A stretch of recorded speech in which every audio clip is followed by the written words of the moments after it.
첫 시간인데 이제 순서대로 따지면은 이제 그 첫 시간인데 이 과가 약간 틀리긴 합니다. 그러니까 요수화가 이제 1과가 되고 이렇게 되는데 이제 요수화가 끝나서 이제 7과로 이렇게 하고요. 이제 두 번째 사사기는 첫 시간인데 제목을 그냥 순서대로 이렇게 7과로 정했습니다. 자, 오늘 사사기의 이제 첫 시간이기 때문에 특별히 다른 성경보다 이 사사기의 이 제목을 우리가 이 개념 또는 이 의미를 정확하게 좀 이렇게 파악을 좀 할 필요가 있을 것 같습니다. 왜냐하면은 이게 성경 전체에 영향을 미치거든요. 그다음에 너무너무 중요한 단어기도 합니다. 이게. 자, 그래서 이제 잠시 이제 보는 것은 이 사사기가 이제 다시 반복해서 말씀드리지만은 우리는 이걸 이제 지금 현재 한국 교회라든지 뭐 대부분의 어떤 신학자들은 이걸 역사서 안에 포함시키는데 유대인들의 성경 안에서는 이게 대언서에 들어갑니다. 그러니까 대언서에 포함되는 게 첫 번째가 요수아고 이게 두 번째가 사사기입니다. 그러니까 사사기는 물론 우리가 역사적인 관점으로도 보지만은 이게 유대인들이 왜 이걸 대언서에다가 집어넣느냐? 그러면은 그 한 사람 한 사람들이 다 하나님께서 주셨던 말씀을 대언하기 때문에 다 대언서에 들어가거든요. 그러니까 얼마만큼 하나님 말씀에 순종하면서 그 삶을 살았는지가 포인트이기 때문에 우리가 이걸 대언서의 관점에서 보는 게 중요합니다.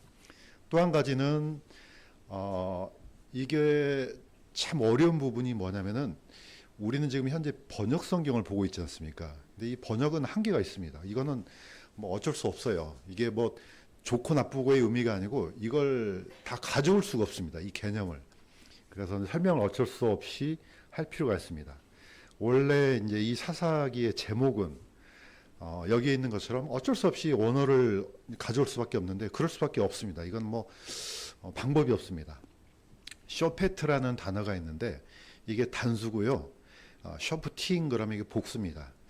근데 이걸 이제 찾아봤더니 어떤 데는 쇼페팀이라 돼 있고 쇼프팀이라 돼 있는데 이걸 가려내기가 힘듭니다. 왜냐하면 이 애 발음이 들리기도 안 들리기도 해요. 그래서 현재 유대인들이 이걸 발음을 어떻게 하는가 봤더니 다 쇼프팀 이렇게 발음을 하더라고요. 이 복수형인데 이 단어를 영어로는 이제 저지스라고 이렇게 번역을 합니다. 그래서 지금 현재 영어 성경 제목은 저지스로 돼 있어요.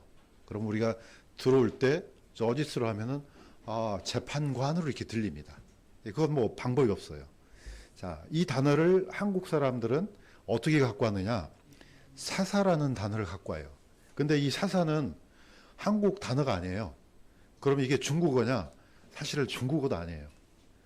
사사라는 단어가 중국의 어떤 그 뭡니까? 법적인 직분이 있는데 그 뭡니까? 한자가 틀려요. 저도 옛날에는 중국의 고대 어떤 직분이 있었나 했더니 그거는 한자가 틀려요. 추적을 해봐서 봤더니 이 사사는 만들어낸 단어예요. 그러니까 중국 사람이 중국 성경을 만들 때 이걸 뭘로 번역을 할 건가 했을 때 선비사자에다가 스승사자를 만들어요. 이거는 만들어낸 단어예요. 왜 만들어내느냐? 번역이 힘들어요. 이거는. 그렇기 때문에 방법이 없는 거죠. 이걸 그대로 중국인들은 이렇게 어쨌든 번역을 했는데 한국 사람들은 뭐 어떻게 합니까? 방법이 없죠. 이 사사라는 단어를 그대로 갖고 왔죠. 갖고 와서 지금까지 거의 100년 이상을 사사기라는 이제 제목으로 이제 만들었습니다. 자, 좀 이해가 되시죠? 이거는 번역이 안 돼요. 왜 번역이 안 되는지는 이제 좀 가면 압니다. 왜냐, 이 단어는 제목이 너무 어려운 거예요. 그럴 수밖에 없는 게 이걸 이방인들의 언어로는 수용이 안 되니까 그렇습니다. 자, 왜 수용이 안 되는지 보시면은 이걸 보면 좀 이해가 됩니다. 어쨌든 영어도 우리가 이제 기억을 할 필요도 있고 한국어로도 기억을 할 필요가 있어요. 이 단어는 재판관도 되고요. 그 다음에 사사라는 것도 이해가 돼요. 그 다음에 이제 영어로도 이제 또 저지스라고 이제 단수 복수를 기억할 필요가 있습니다. 자, 이 단어를 영어로는 이렇게 했는데 이거는 절반만 우리한테 보여줄 수 있는 단어예요. 절반은 안 보여요. 그러니까 굉장히 어렵죠. 그래서 한마디로 말해서 이 단어는 이방인의 언어로는 설명이 어려운 직분이에요. 예, 이거는 진짜 그래요. 왜 그러냐? 이 단어 안에 다 들어가요. 왕의 속성도 들어가고요. 재판관의 속성도 들어가고, 통치의 속성도 들어가고, 그 다음에 구원의 속성도 다 들어가요, 이게. 그러니까, 어떻게 보면은 모세를 통해서 여호수아에게 안수해서 어떻게 보면 대표자를 세우잖아요. 그런데 모세 이후에는 이 사사를 뭐 세워서 뭐 이렇게 그런 게 없어요. 그러니까 어떻게 보면은 사람들이 볼 때는 정치적으로는 더 후티한 걸로 생각되는데 그렇지 않고요. 이건 굉장히 통합적인 거예요. 그러니까 어느 나라에도 없던 직분이 갑자기 툭 튀어나온 거죠. 그러니까 이거는 뭐 설명이 대단히 힘들죠. 또 물론 여러 가지 속성 중에 반대의 속성이 공존합니다. 이 단어 안에. 그러니까 우리가 볼 때 저지 그러면은 심판하다, 재판하다 뜻이 들어 있는데 오늘날 그 재판 그 어떻게 보면은 직분을 보면은 판사가 있고 그다음에 검사가 있고 변호사가 있습니다. 그런데 이 세 가지를 다 한꺼번에 포함되는 게 사사입니다. 한쪽에는 기소를 하잖아요. 그다음에 한쪽에는 변호를 하잖아요. 가운데에서는 올바르게 이제 어떻게 보면은 판단을 내립니다. 판사가. 이런 직분을 다 갖고 있는 게 바로 사사입니다. 그런데 영어로는 이거는 방법이 없어요. 책으로 합당하고 알맞는 단어를 이제 가져왔는데 이게 어려운 겁니다. 자, 밑에 있는 이제 사진은 뭡니까? 가늠하다가 현장에서 붙잡힌 여인이에요. 자, 유대인들이 끌고 왔어요. 예수님을 이제 완전히 아주 곤혹스럽게 하려고. 자, 모세 율법에는 이런 자는 돌로 쳐서 죽이라 그랬는데 당신은 어떻게 할 거냐? 데리고 왔습니다. 그랬더니 예수님께서 땅에다가 글씨를 쓰십니다. 그리고 난 다음에 뭐라 하냐? 죄 없는 자가 먼저 돌로 치라고 합니다. 그러니까 어떻습니까? 거기 있는 사람들이 양심의 가책을 받고 다 흩어졌습니다. 그래서 나중에 이 여인이 이제 예수님을 통해서 어떻게 보면 이제 구원을 받는 거죠. 자, 기소가 됐죠? 그러면은 그냥 뭡니까? 그래, 너 자유 이게 아니에요. 분명히 이거는 잘못된 거야 하고 재판을 해야죠. 그 다음에 어때요? 그걸 인정하면은 해방시켜줘야죠. 이 과정을 한마디로 설명할 수 있는 게 사사라는 겁니다. 예수님께서는 이 여인이 죄가 없다고 하지 않았어요. 분명히 죄인이에요. 그렇지만은 자기의 죄를 당연히 인정할 수밖에 없죠. 현장에서 잡혔기 때문에. 그래서 나중에는 예수님께서 다시는 죄를 짓지 말라고 하고 놓아줍니다. 이 과정을 한마디로 설명할 수 있는 게 사사입니다. 좀 이해가 되시죠? 이건 굉장히 놀라운 단어예요. 자, 한 가지 더 보겠습니다. 솔로몬 왕의 재판을 보면요. 아, 이게 이런 거구나 생각이 돼요. 두 창기가 아기를 낳았어요. 이제 갓난 아기를 낳았는데 하여튼 조심성이 없었는지 어쩌는지 자다가 깔아뭉개서 아기를 죽였어요. 그러니까 죽은 아이를 슬쩍 바꿔치기 합니다. 오늘날 같으면 뭐 이게 뭐 일이겠어요? 혈액 검사하고 뭐 DNA 검사하면 나오죠. 이때는 고대잖아요. 주장을 합니다. 얘가 내 아이고 동시에 똑같이 얘가 살아있는 아이가 자기 아이라고 하니까 솔로몬이 재판을 열지 않습니까? 자, 그런데 자기 아이를 슬쩍 바꿔치기 한 여자가 이제 네 것도 되지 말고 하고 솔로몬이 이제 판결을 내립니다. 그래? 그러면 아이를 둘로 쪼개. 쉽잖아. 쪼개서 하나씩 반으로 나눠 가져. 하니까 진짜 어머니는 어떻습니까? 그 아이가 죽으면 안 되잖아요. 그러니까 아예 그 아이를 살리려고 이제 양보를 합니다. 그런데 자기 아이가 아닌 여자는 뭐 네 것도 되지 말고 내 것도 되지 말게 해. 이렇게 합니다. 그러니까 솔로몬 왕이 이제 판결을 내리죠. 살아있는 아이를 그녀에게 주고 결코 죽이지 말라. 그녀가 그의 어머니라 하며 왕이 판단한 재판을 온 이스라엘이 듣고 그들이 왕을 두려워했으니 이는 판단의 공의를 행하기 위한 하나님의 예가 그에게 있음을 그들이 보았기 때문이더라. 자, 이 왕의 재판을 보고 백성들이 뭐 우리야 지금 보면 뭐 이런 재판 뭐 너무나 쉬운 거 아니야? 하지만은 그때 당시 때는 이건 놀라운 재판이에요. 알 수 없는 것을 판결했기 때문에. 자, 그러면 둘로 나누죠. 한편에 있는 거짓 어머니는 심판을 받겠죠. 한편에 있는 진짜 어머니는 보상을 받겠죠. 그러니까 솔로몬 왕의 재판 하나가 한 사람한테는 징벌이 떨어지고 한 사람한테는 어떻게 보면 건짐을 받습니다. 그래서 이 모든 걸 통틀어서 사사라고 표현할 수 있는 거죠. 예. 그래서 사사는 대단히 중요한 직분이고 개념이 너무너무 중요합니다. 예. 한쪽에서는 심판을 받고 한쪽에서는 구원을 받는 걸 하나를 통합할 수 있는 게 뭐냐 이거죠. 세상에서 이걸 하나를 통합할 수 있는 단어는 없어요. 이방인들은. 그런데 이 히브리어는 있습니다. 그래서 이 단어를 샤파트, 재판하다, 통치하다 다 들어갑니다. 그래서 앞에다가 맴을 붙이면 미시파트, 우리가 이제 공의라고 하는 것은 앞에 이걸 집어넣어서 추상명사를 만듭니다. 그래서 공의, 우리 이제 한글에서는 판단의 공의라고 번역했잖아요. 이게 바로 심판이에요. 영어로는 그냥 방법이 없어요. 저지먼트라고 번역을 합니다.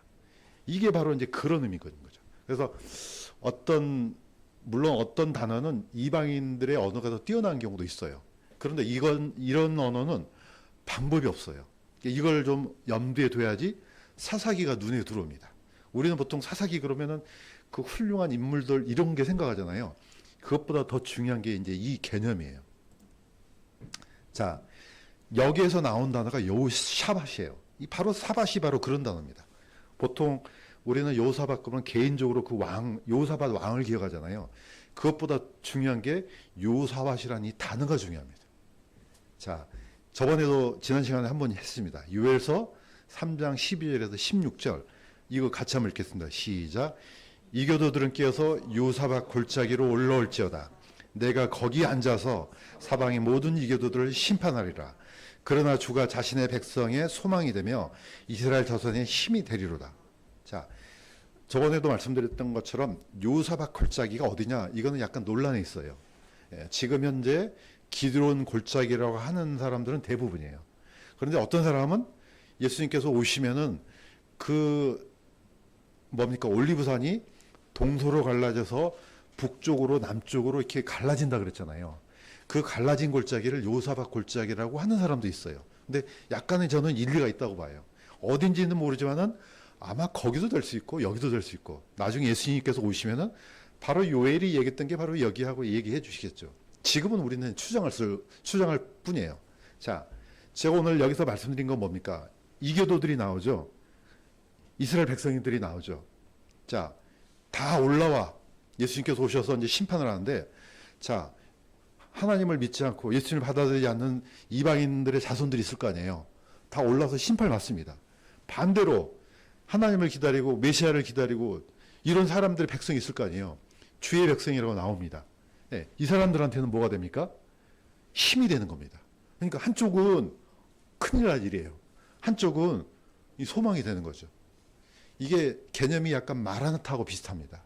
마라나타는 두 가지 개념이 있어요. 마라나타는 아멘 주 예수의 어서 오시옵소서 주께서 임하신다는 뜻인데 그걸 기다리는 사람들한테는 힘이 되잖아요. 그런데 마라나타는요, 반대는 준비 안 된 사람한테는 이건 저주가 되는 거죠. 그래서 마라나타는 때로는 저주의 개념도 되고 한쪽에는 소망도 돼요. 이게 뭡니까? 여호사밧이라는 개념이라는 거죠. 자, 글자 그대로는 여호와는 샤밧 그러면은 구원이란 뜻이에요. 아니 심판이란 뜻이에요. 전부 다 이 신학 사전에 보면은 여호와는 심판자로 이렇게 나와요. 또 한 가지는요, 여호와는 구원자라는 뜻도 들어 있어요. 이게 바로 어떻게 보면은 참 놀라운 개념이죠. 심판과 구원의 개념이 같이 들어 있는 용어, 이게 바로 여호사밧이고 바로 이 개념이 사사입니다. 마태복음 25장 34절에서 41절도 똑같습니다. 이것도 같이 한번 읽겠습니다. 시작. 왕이 자기 오른편에 있는 자들에게 내 아버지께 복받은 자들아 너를 위하여 예비된 왕국을 상속받으라.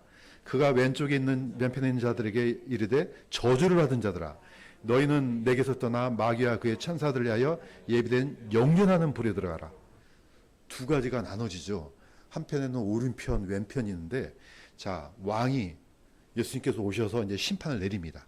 분명히 거룩한 자들과 함께 임해서 심판한다 그랬거든요. 그러니까 요엘서하고 맞아요. 이게 와서 심판해야 되니까 끝나는 게 아니고 땅에 와서 심판하거든요. 자, 그때 오른편에 있는 자들에게는 예비된 왕국을 상속받으라 이렇게 합니다. 그래서 바로 이 사람들이 아브라함과 이삭과 함께 그 자리에 앉는다 나오거든요. 그러니까 물론 우리는 이제 부활됐으니까 상관없는 거죠. 부활체가 무슨 심판받겠어요? 부활돼서 올라가지만 땅에 있는 사람들 얘기해요. 땅에 있는 사람들이, 오른편에 있는 사람들은 예비된 왕국을 상속받게 됩니다. 반대로 맨편에 있는 자들은 저주를 받은 자들이에요. 그래서 예수님이 너희는 내게서 떠나 마귀와 그 천사들을 위하여 예비된 영준하는 불에 들어가. 이게 저주가 되는 거죠.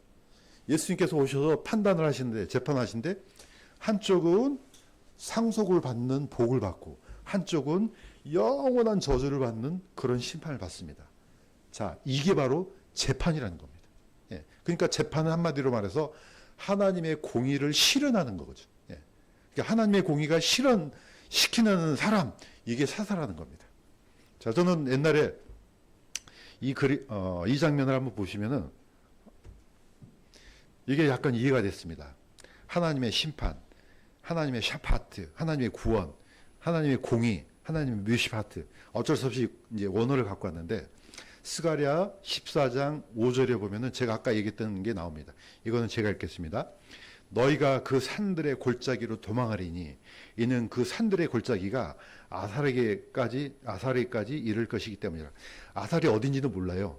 어쨌든 이스라엘 어떤 예루살렘 근방이지 않나 생각은 들어요. 또 주 내 하나님께서 임하실 것이요 모든 성도가 너와 함께 임하리라 되어 있지 않았습니까? 오셔서 갈라지는데 모든 성도가 함께 임한다고 나와요. 그러니까 예수님이 홀로 임하신 게 아니에요. 그러니까 이 안에는 부활됐던 수많은 사람들이 이제 하나님과 함께 또 천사들과 함께 같이 임하지 않나 이렇게 이제 생각이 들어요. 자, 그런데 밑에 있는 그림은요, 2023년 튀르키예 시리아 지진이에요. 우리가 보통 일본 지진만 봐도 엄청나잖아요. 그런데 저는 사실 이 사건이 사람들 머리에는 잊혀졌지만요, 얼마 안 됐어요. 2년 전이에요. 그런데 보세요. 지진이 일어났더니요, 이게 흔들려서 이 정도가 아니고 땅이 반으로 쪼개져 버렸어요. 어마어마한 이 크기가 지금 현재 사진으로도 나와요. 그러니까 예수님께서 오시면은 땅이 갈라진다는 말이, 이 말이겠구나 생각이 되겠죠. 어마어마한 골짜기가 생겼어요. 이게 이쪽하고 저쪽이 붙어 있는 땅이에요. 그런데 어떻습니까? 건너갈 수 없는 골짜기가 생깁니다. 어쩌면 이게 요사박 골짜기지 않을까 이렇게 추정이 될 수 있다는 거죠. 예. 어쨌든 둘로 나눠지는 것처럼 남쪽과 북쪽도 나눠지고 왼쪽과 오른쪽도 나눠집니다. 누가 오시면은? 예수님께서 오시면은. 자, 그래서 오늘 이 사사의 단어, 이게 쇼페팀이라는 단어가 왜 중요한지를 한번 살펴보는 겁니다. 사사기에 들어가기 전에요. 자, 하나님은 대표적인 두 속성이 있습니다. 똑같아요. 같은 원리예요. 자, 히브리서 12장 29절에는 이렇게 되어 있습니다. 하나님은 소멸시키는 불이시니라. 심판자예요. 네, 우리는 맨날 하나님은 사랑이시라 이것만 보잖아요. 전철 타고 가면은 이거 많이 보입니다. 하나님은 사랑이시라. 하나님은 당신을 사랑합니다. 나이스하죠. 좋죠. 예, 우리를 기분 좋게 하는 말이기도 하지만은 그 뒷면을 못 봐요. 뭐냐? 하나님은 소멸시키는 불이시니라. 심판자예요. 두 가지가 동시에 가야 되는 거예요. 그러니까 기울어지면 안 되는 겁니다. 항상 이거는 같이 가는 거예요. 제가 어떤 특별한 종파를 비난하는 거 아니지만은 하나님의 속성 중에 하나님의 심판의 속성을 삭제시키는 종파가 있죠. 대표적으로 안식교예요. 그 다음에 요한증인. 다 이거는 심판을 배제시킨 거예요. 왜냐?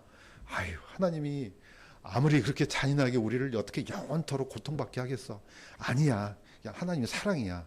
이것만 부각하니까 어떻게 해요? 영원한 심판이 없는 거예요. 그러니까 어떻습니까? 사람은 그냥 물론 안 믿으면 지옥으로 떨어지지. 그런데 들어가자마자 불살라져 버려요. 존재가 사라진다고 이렇게 가르쳐요. 그래서 뭐가 나옵니까? 영혼 소멸설이 나오는 거죠. 영혼은 그냥 소멸되는 거야. 그러니까 고통 이런 거 없어. 안 믿으면 그냥 죽기는 죽는데 없어져 버려. 그러니까 사람들이 나이스하네. 너무 좋잖아요. 하나님은 진짜 사랑이구나. 이것만 부각하는 거예요. 그런데 만약에 지옥이 없으면요, 천국도 없는 거예요. 이거는 동시에 영원히 가야 되는 거예요. 왜? 하나님의 속성 때문에 그렇습니다. 하나님의 속성은 뭐 우리가 뭐 1차, 2차 뭐 구별할 수는 없지만 순서를 구별할 수 없지만은 하나님의 영원한 공의 이것 때문에 지옥이 영원한 겁니다. 동시에 하나님은 사랑이 영원하기 때문에 천국이 있는 거죠. 그래서 천국과 지옥은요 영원히 가는 거예요. 그래서 속으면 안 되는 거예요. 이게 한쪽을 없애버리면요 큰일 나요. 큰일 나. 이거는 진짜 하나님이 아닌 거예요. 이게. 자, 이사야서 33장 20절 같이 한번 읽겠습니다. 시작. 주께서는 우리의 심판자시요 주께서는 우리의 왕이시니 분께서 우리를 구원하시로다. 분명히 뭐라 그랬습니까? 심판자라 그랬습니다. 그 다음에 구원자라 그랬습니다. 왕입니다.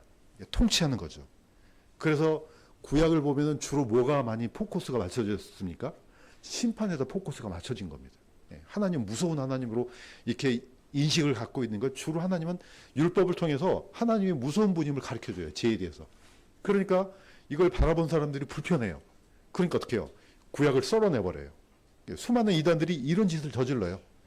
이걸 썰어내버리면 안 보이잖아요. 그런데 하나님은 분명히 계시록에 보면 엄청나잖아요. 하나님은 이 세상을 만드셨기 때문에 죄에 대한 심판이 반드시 일어나는 겁니다. 동시에 자기 죄를 인정하고 하나님께 주여 내가 죄인입니다 이렇게 고백한 사람은 또 건져주셔요. 그러니까 하나님은 구원과 심판이 공존하는 거죠. 밑에 있는 그림처럼 어느 한쪽을 기울어주면요 이건 아니에요. 반드시 균형을 맞춰야 되는 거죠.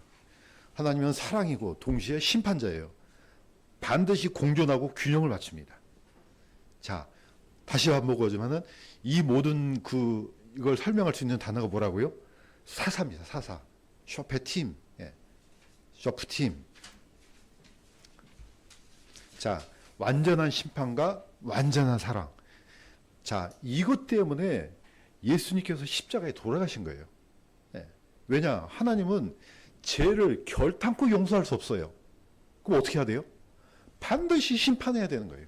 예. 이건 그냥 넘어가는 거 아니에요. 우리는 그냥 한 번만 봐줘 넘어가잖아요. 우리 인간들 사이에서는 안 돼요. 하나님 앞에서는. 그럼 어떻게 해야 되냐? 하나님의 공의는 죄가 용서가 안 되기 때문에 네가 죽을래 아니면 다른 누군가가 죽을래 이거예요. 예. 용서가 안 되니까. 그냥 만약에 용서가 됐으면은 그래 그냥 대충 하고 넘어가지. 약간 저랑 비슷하네. 또 그냥 대충 하고 넘어갔으면 좋겠는데 안 돼요. 하나님은 반드시 죽어야 돼요. 그러니까 너가 죽기 싫으면 뭔가가 대속을 해야 되는 거죠. 자, 그래서 고린도후서 5장 21절 같이 한번 읽겠습니다. 시작. 하나님께서 죄를 알지 못한 그분을 우리를 위하여 죄가 되게 하신 것은 우리가 그분 안에서 하나님의 의가 되게 하심이라. 이거는 그냥 말로 그냥 끝내면 되잖아요. 안 되기 때문에 예수님이 오셨다는 거죠. 그래서 예수님께서 대신 심판을 대신 받았다는 거죠. 이건 하나님의 공의 때문에 그래요. 하나님의 공의는 죄를 한 홀이라도 한 톨이라도 그냥 넘기는 법이 없어요. 반드시 죽어야 돼요. 그래서 어떻게 해요? 하나님께서 자신의 아들한테다가 이 진노의 심판을 쏟아 부었던 거죠. 그러니까 어떻습니까? 그걸 다 구선에 다 받은 거예요. 예수님께서. 그러면 동시에 뭐가 이루어집니까? 심판은 아들에게 떨어지고 대신에 우리는요 구원받는 거죠. 그래서 심판과 구원이 공존하는 게 바로 십자가입니다.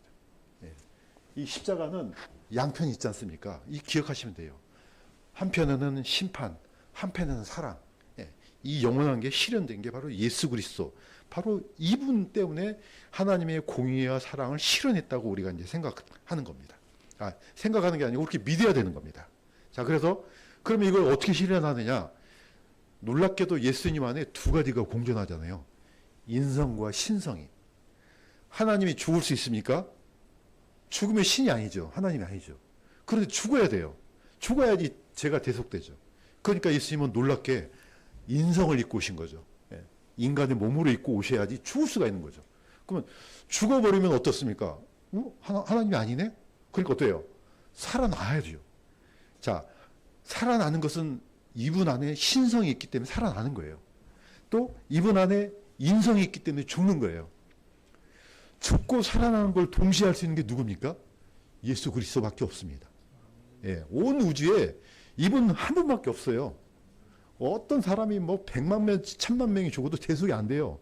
구약시대에 수많은 양들과 소가 그렇게 죽어도 안 되는 겁니다. 불가능해요. 그건 잠시뿐이죠. 바로 이 예수 그리스도 안에 신성과 인성은 참 놀라운 미스테리입니다. 예. 우리가 그분을 믿는 겁니다. 자, 그래서 이스라엘의 완전한 사사를 다시 한번 보겠습니다. 스가랴 14장 12절, 스가랴 14장 14절인데 그냥 제가 읽겠습니다. 주께서 나중에 이제 예수님께서 오시면 이런 일이 일어난다는 겁니다. 주께서 예루살렘과 싸운 모든 백성을 치실 때 드디어 이제 세계 아마 이제 에스겔 38장이 이제 어떻게 보면 이때 이루어질 수도 있습니다. 예루살렘을 완전히 쳐부시게 해서 수많은 나라들이 이제 연합해서 들어옵니다. 자, 이때 주께서 예루살렘과 싸운 모든 백성을 칠 때 내리실 재앙이라니 곧 그들이 발로 섰을 때 그들의 살이 소멸되고 그들의 눈이 그들의 눈 속에서 소멸되며 그들의 혀가 그 입 속에서 소멸될 것이요. 이제 우리 성경에는 이렇게 돼 있지만은 저기 기억성경에는 뭘로 돼 있습니까? 예. 그들의 살이 썩고 그 눈이 눈구멍에서 썩어버리고 혀가 썩어버리고 뭐 어떤 재앙인지 모르겠어요. 엄청난 재앙을 내리신다가 돼 있어요. 그런데 유다는요. 예수님을 기다리는 그 백성들은요. 이렇게 돼 있어요. 유다도 예루살렘에서 싸우며 사방에 있는 모든 이교도들의 재산 곧 금과 은과 의복이 심히 풍성하게 함께 거두어질 것이요. 예. 예루살렘을 치러왔던 이 대적들은 다 이렇게 썩어버리고 한쪽은요. 남은 유다 예수님을 기다리는 사람들은 어마어마한 보상을 받게 됩니다. 이게 예수님께서 오시면 이루어질 일이에요. 그래서 예수 그리스도만이 완전한 세사가 되는 겁니다. 예. 다른 어느 누구도 안 돼요. 사사를 보세요. 물론 아주 정말로 충실한 자신의 임무를 시행했던 사람이 있지만 그 사람들이 완전하지는 않잖아요. 누구만 완전합니까? 예수님만이 완전하죠. 왜? 예수님만이 완전하게 심판하고 또 예수님만이 완전히 건져내시기 때문에 그렇습니다. 그래서 예수님만이 완전한 사사가 되시는 겁니다. 자, 이제 마무리합니다. 우리의 영원한 사사. 계시록 16장 5절에 같이 한번 읽겠습니다. 시작. 오, 지금도 계시고 전에도 계셨고 앞으로 계실 주여 주께서 이렇게 심판하시오니 의로우시니라. 하나님의 공입니다. 자, 두 번째는 계시록 21장 24절에 하나님께서 베풀어 주신 놀라운 보상에 대해서 살펴보겠습니다. 이것도 같이 한번 읽겠습니다. 시작. 구원받은 자들의 민족들이 그 도시의 빛 가운데서 다니겠고 땅의 왕들이 자기들의 영광과 존귀를 가지고 그곳으로 들어가리라. 이건 보상이에요. 자, 심판과 보상 다 있습니다. 누구 안에? 예수 그리스도 안에 다 들어 있습니다.